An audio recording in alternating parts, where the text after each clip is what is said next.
কিভাবে অ্যাসিড ও ক্ষার যৌগ চেনা যায় আমরা একটু দেখে নেব। যেমন আমার কাছে প্রথম যে যৌগটি আছে, আমি প্রথমে যৌগটি লিখবো এখানে CH3C88। ঠিক আছে, এটাকে যদি আমি বিশ্লেষণ করি তাহলে আমি এখানে পাবো H+ এবং বাকিটুকু আয়ন পাবো আমরা CH3C00-। একটু খেয়াল করে দেখতে পাবো আমরা জাস্ট এখানে হাইড্রোজেনটাকে আমরা প্লাস আকারে পাচ্ছি এবং বাকিটুকু আমরা মাইনাস আকারে পাচ্ছি, মাইনাস আয়ন।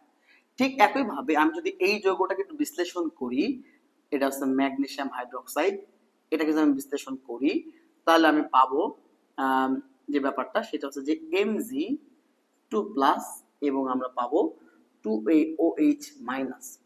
একটু খেয়াল করব, কোন যৌগ বিশ্লেষণের সময় যদি আমরা H+ পাই তাহলে এটা অ্যাসিড হবে এবং যদি আমরা OH- পাই তাহলে এটা ক্ষার যৌগ হবে। সহজ ভাষায় যে কোনো যৌগ H+ হলেই অ্যাসিড আর OH- মানে ক্ষার।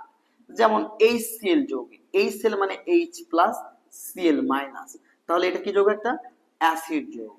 তাহলে খুব সহজে আমরা H+ থেকে অ্যাসিড এবং OH- থেকে আমরা ক্ষার চিনতে পারি।